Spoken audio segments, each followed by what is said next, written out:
Yeah. Hello, everybody. Welcome to my show. My name is Joseph Mbele. I'm retiring now from teaching at St. Olaf College in Northfield, Minnesota. I've been teaching here 35 years. I'm retiring now. I did my last class on December 9, 2025. And this whole year, 2026, I'm on leave. I'm from Tanzania, and I started my teaching career at the University of Dar es Salaam, 1976. So I'm retiring after teaching 50 years. Looks like a very, very long time. It doesn't feel that way, though, to me. Other than that, I'm involved in a lot of activities outside teaching in the classroom. I'm a cultural consultant. I help Americans and Africans navigate cultural differences. And part of that is work I do on social media. I have a Facebook page, YouTube channel, and so on and so on. On this channel, I deal with issues such as education and culture, globalization, books and writing, a whole range of things. And once in a while, or from time to time, I have a guest on the show. And today I have a guest that has appeared on the show before a number of times, and we really enjoy working together. Absolutely. And I appreciate her very much, her willingness to come and join me. I will let her introduce herself. Please. Hello, everybody. Is it good day, good afternoon, or good night, wherever you are, wherever you're listening from? We are glad to be back again after about over 6 months of silence? Yeah. Yes, so by now it's obvious that this is a fireside talk with Professor Mbele and Lulu Kililuck. So it's nice to be on back again, and I'm coming back after I had promised about the releasing my new book, and now I'm coming back. The book is released, and it's going to be part of our topic of conversation today. And I hope everybody have fun, and then we enjoy what we are doing, and we love to have feedback from you too. And by the way, congratulations on your retirement. It's good to have you free. Nothing, Absolutely. no program holding you back again. Yeah. Yeah. Thank you. Thank you very much. It is true. It is true. It feels great. But they say once a teacher, always a teacher. Oh, I'm really definitely. missing, the experience with the students. So what I'm doing now, I'm very active in the community. I've joined, Mhm. organizations where I'll be able to actually speak from time to time. And I've been doing this already. I gave a talk, for example, a few days ago to an organization called Habitat for Humanity. Oh, yeah. Mm-hmm. About these issues of cultural differences. Mm-hmm. I've joined the Rotary Club in this town, Oh, and okay. I'm going to give a talk in the Twin Cities in Minneapolis on I think March 17 or something, which is very close now. Mm-hmm. So yeah, I'm looking for opportunities to continue my role as a teacher. So yeah, other than that, I'm glad you pointed out your book, and we are going to focus on writing, specifically your book. And it was my idea that we do that, and I'm glad you agreed. Yes. And maybe we should, do a little bit more introduction here. Um, just like Lulu, and she will talk about it. She will talk about it, and I'll ask her to. I'm a writer. I've published a number of books, and at least this will give us a context for the little conversation we are going to have today. My first book was this one. It's called Matengo Folk Tales, published in 1999. And then it was. This is a collection of folk tales that I heard when I was growing up in southern Tanzania. And these are translations in English of 10 folk tales. My language is called Matengo. So these are Matengo folk tales in English translation. Then I published this one, 2005, Africans and Americans Embracing Cultural Differences. Oh, Lulu has a copy as well. That's how we operate. We support each other. She reads my work and I read her work. Absolutely. And then in 2021, I published a sequel. It's called Chickens in the Bus, More Thoughts on Cultural Differences. And Lulu has those books as well. And so you can see we really, collaborate and do all kinds of things that interest us both. So that's a little bit about me. I'm a writer, and I'll let Lulu also talk about her writing. Yeah, I'm a writer also, and a writer that has been in progress for 20 years, until 20 years and even more, until I met Professor Mbele, and we just hit it off, and it was easy for me to get my work on track because I've always been having issues. And in 2024, we published this, yeah, the I know Candy it's of true. Freedom. Candy of Yes. Freedom. Yes, Yeah, we published The Candy of Freedom, which is like a little autobiography, but very interesting in a way that talks about social enculturation.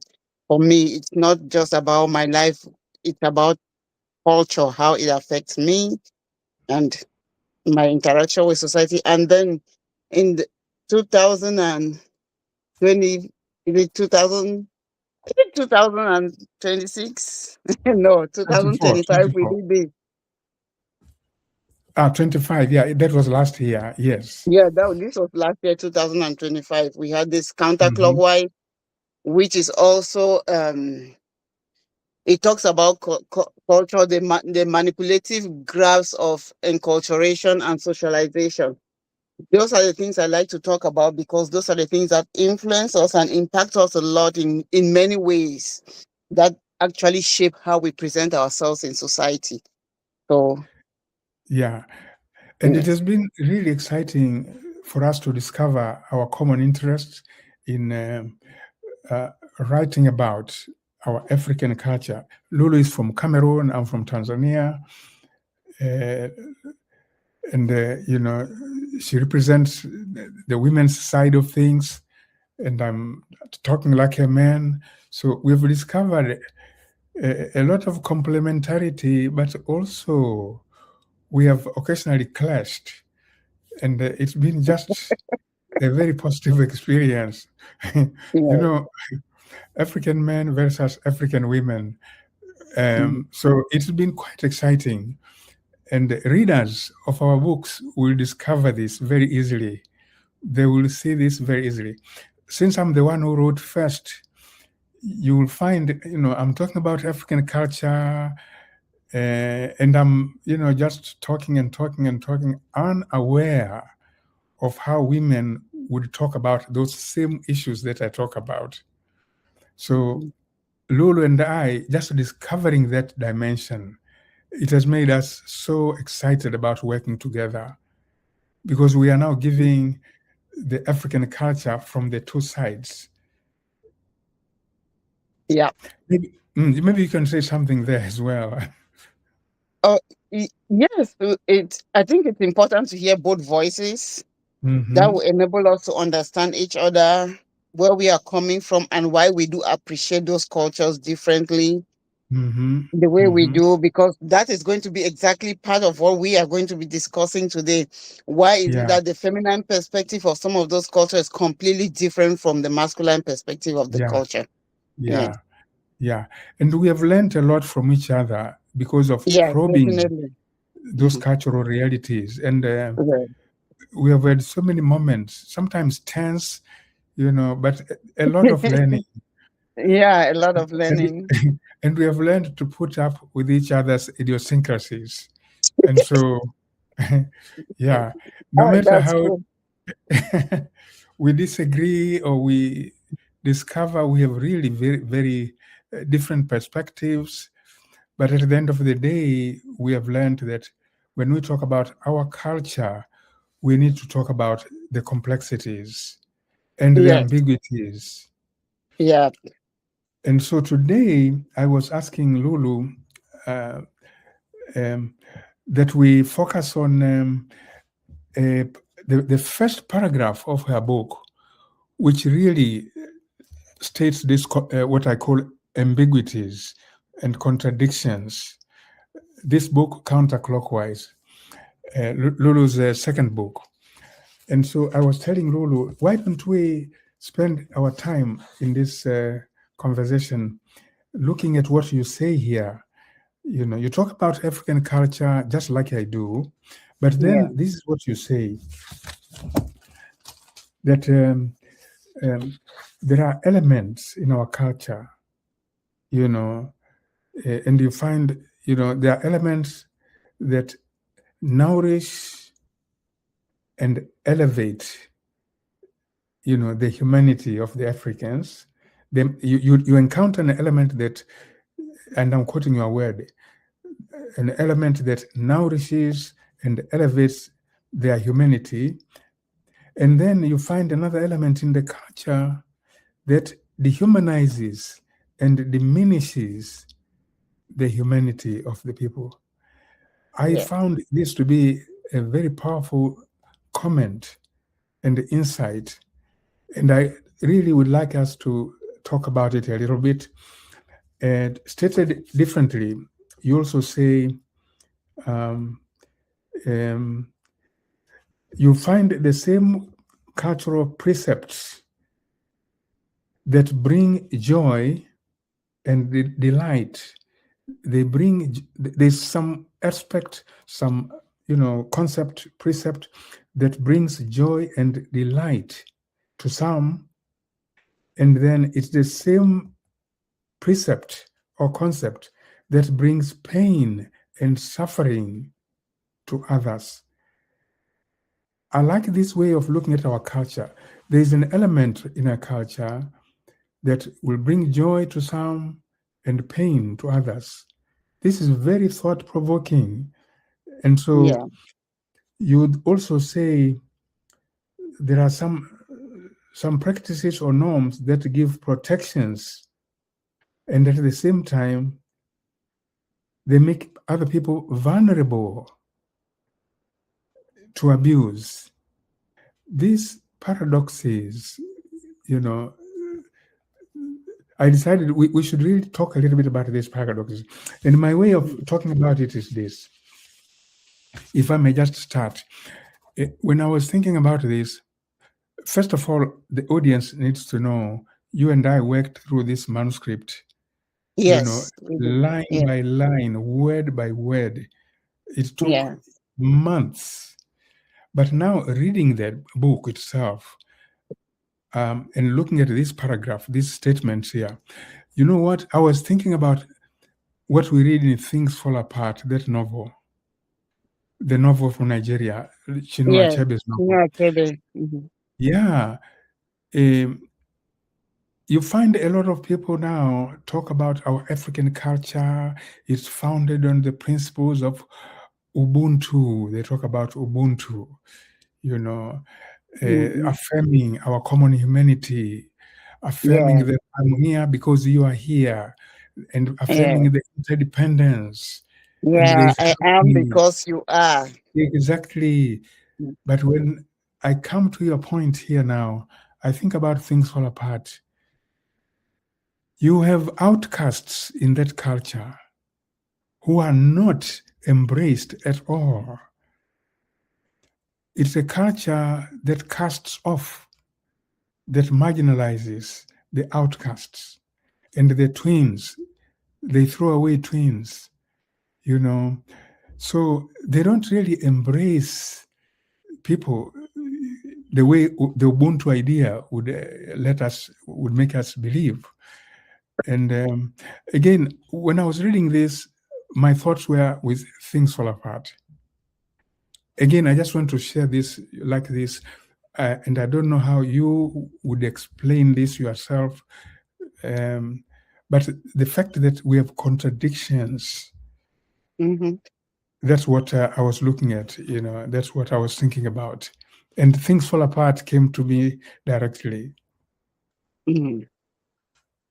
Like, yes, I also take, like, let me take, for instance, some of the things that the culture says about men and manhood and masculinity. Mm-hmm. They will tell us he is a protector, he is strong, he is a provider, and then a woman's identity as a respectable woman in the community depends on her getting married, Mm-hmm. which means getting married to a man, which is what it is in that context. So getting married to a man. So they give us this glossy image about masculinity.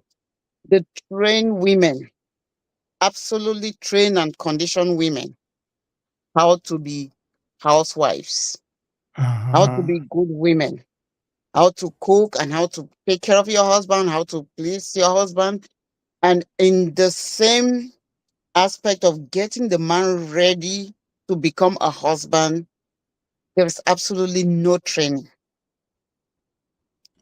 On the contrary, the man is trained to be strong, and strength is equal violence.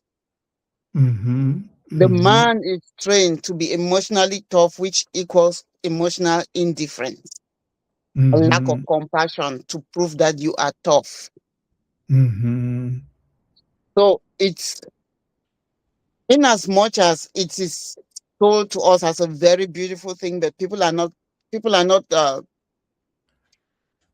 prepared in the proper way to actually experience the beauty of Mm-hmm. being married to somebody. They are, on the contrary, they are prepared for servitude and for Uh-huh. domination, Uh-huh. and which Uh-huh. those two do not work well in any relationship. Mm-hmm. Yeah. Mm-hmm. So it when you are getting married, the whole community is happy. They are dancing, they are drinking. Your family is proud of you. Your husband family, they're also proud of themselves that they have actually. It is a big celebration of life Mm-hmm. when people are getting married. That Mm-hmm. ceremony is so joyful that you can actually mistake it for what you would experience in marriage. Mm-hmm. Mm-hmm. Mm-hmm. Because as beautiful as it unfolds, when it comes to the practicality of it, it's like two damaged people Mm-hmm. learning to live together, which is the root. It is, I think, it's the root cause of most of the conflicts that people have in their relationships. Yeah. But they do Yeah. not understand that the beauty of marriage, if you don't, either the man or the woman, and all that happiness is just a mirage. You keep Mm-hmm. chasing it if you maintain the ideology of what marriage is in context, in your context, and Yeah. how you have been trained to approach marriage. Yeah. Yeah. You will keep chasing it, and you will never find that happiness until you take Mm-hmm. a step back and become yourself. You Yeah. separate yourself from those ideologies, and Yeah. then you will be able to, have a good relationship. Mm-hmm. This one, yes, there are other aspects that I will Mm-hmm. talk about later, but this one I just want to say, for Yeah. example, I just wanted to bring Yeah. marriage that involves masculinity and femininity and exactly the deception Yeah. Yeah. I don't know if it's intentional or not, but the design, the Mm-hmm. deceptive design of happiness that is Mm-hmm. embodied in how the culture talks about it and Right. how it is actually practiced. Right.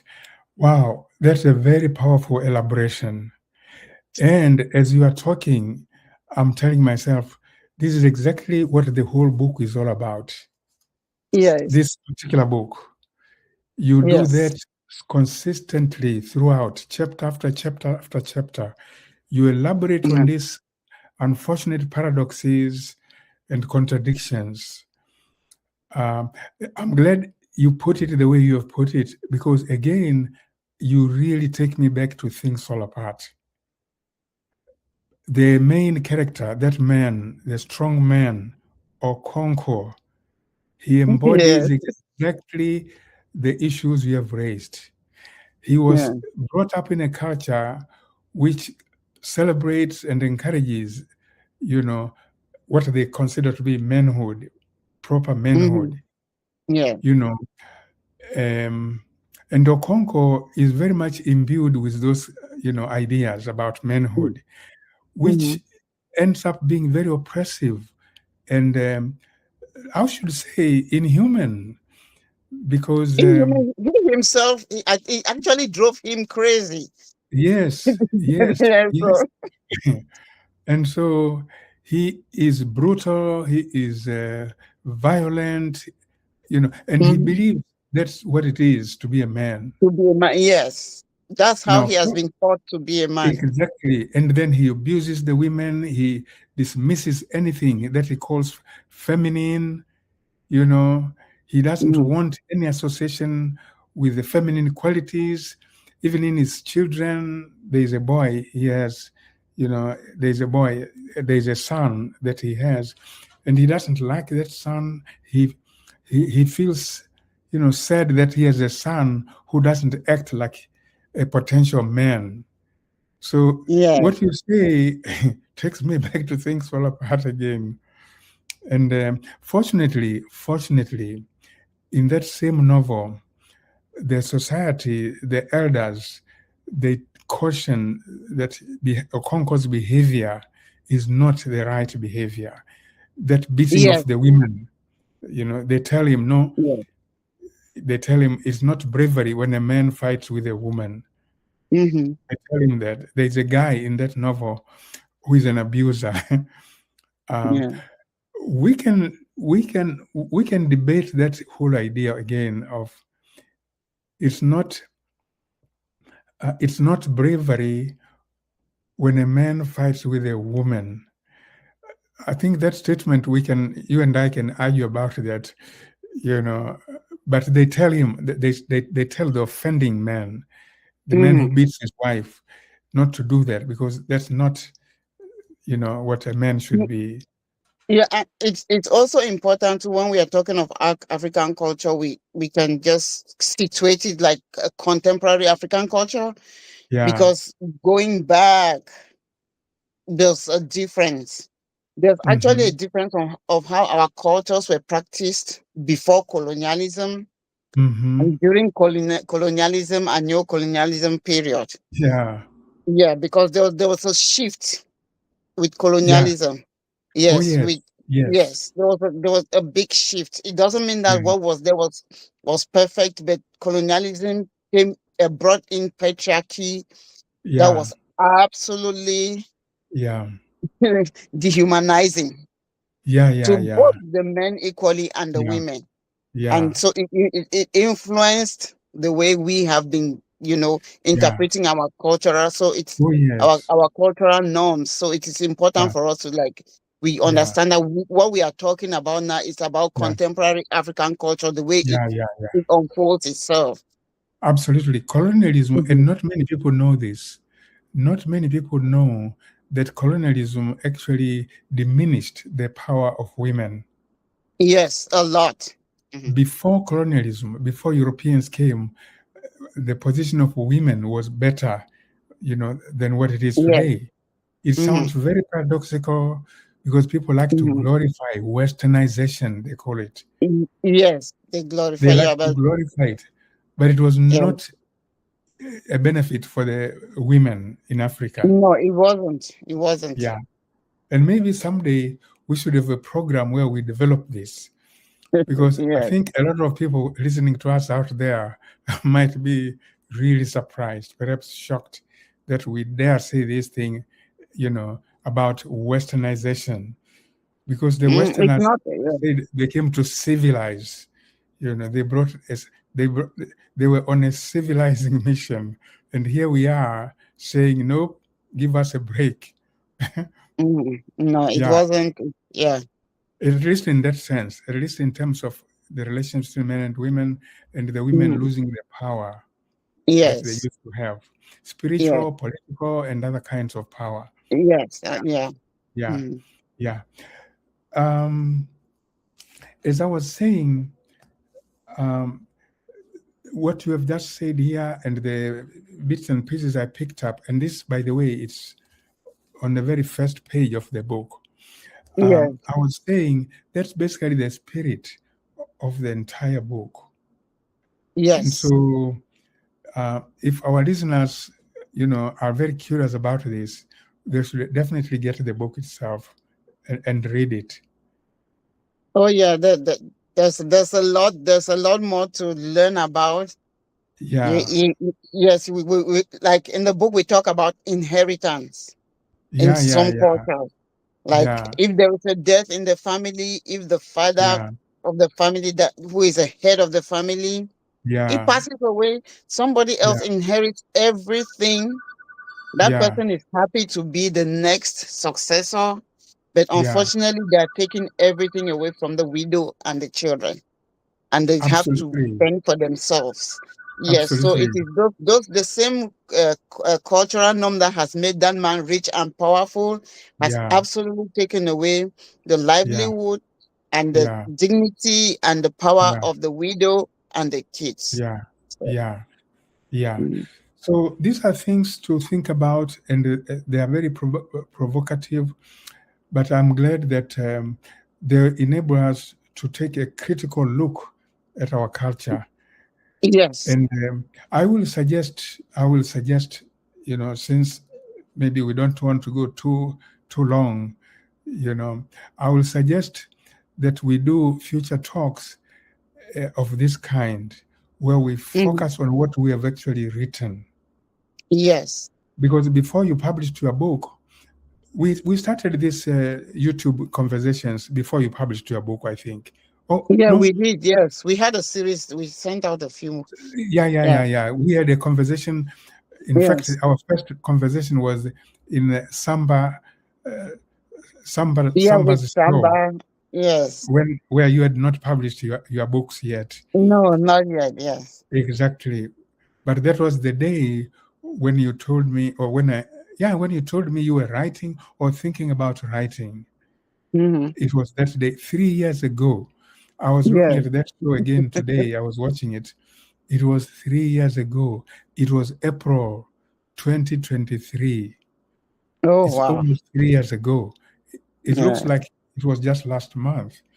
Yeah. Um, so it seems to me, in the coming days, when we do our show, it will be a good idea to dwell on things we have said in the books, Yes. give ourselves a chance to reflect on those things, you know, again, just for our own good and maybe for the good of those who want to listen to And us.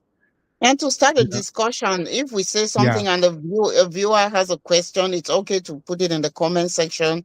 We are open to absolutely, questions. Yes, absolutely. because we know what we say, it's our Yeah, opinion, it's what we yeah, have researched to the best of our knowledge, but it doesn't yeah, mean it is absolute. So yeah, questions and new information is always welcome. yeah. And we have always said on our show that we don't rehearse anything. We No, don't we write don't. down the script. No. We are very spontaneous. Yeah. Yeah. We are very spontaneous, and we are not even worried about the dangers of being spontaneous, because No. sometimes we may end up being incoherent, we may contradict ourselves, we may lose our way, but we don't care. We are very comfortable. Yeah, we are comfortable being Yeah, spontaneous. No. Yeah, and we embrace all the contradictions that might come Yes. up, in what we Yes. say. Mhm. And we are very sure that there will always be another day when we can rectify things. Of Nobody course. prevents us from coming back to the same topic and clarifying or rectifying, whatever What needs to we be said, clarified. yes. Yes. Yeah, That's yeah, how we say we learn from each other, and we learn along yeah, the way as we we do the absolutely, yes. absolutely. So for today, I'm glad you accepted my idea of highlighting just a few things from that first paragraph Mhm. of your very powerful book, um, Counterclockwise. Counterclockwise. And we should tell people where to find these books. Um, Yeah. there will be some little description below this video. There will be information about where you find it. We publish in the same place, actually, Yeah, Lulu.com. lulu.com. I Mhm. started doing it there, and then when Lulu and I started working on her books, I persuaded her to go the lulu.com way. Yeah. So you will look underneath this video, below this video. I'll provide the address, and that's where you can find Lulu's books. This one and this one, Candy of Freedom and Counterclockwise, as well as all my books. Today I showed Yeah. only 3, but I have You have quite a a lot number, more. Yes. a lot more, yeah. But they are Uh, there, and so I'm glad we were able to share these few, comments. Maybe we should just stop here because there will always be another time. yeah, there'll always be another time. There'll always be Yeah, another episode. Yes. yeah, another episode. Yes. That's the way to put it. Yeah. Yes. So I should say goodbye to our listeners, our viewers, whatever we want to call them. And I want to thank Lulu for making the time, to come to the show. Um, and I like teasing Lulu. As an African woman, I know she has thousands of things to do. And I'm the African man who has hardly anything to do. So I know it's unfortunate that we have this division of labor. So I appreciate you are taking the time to do my show, uh, Thank you. to be on the show as usual. Thank you very much Thank you. again. It's always a pleasure. Thank you. Yeah, thank you, and we'll meet another time.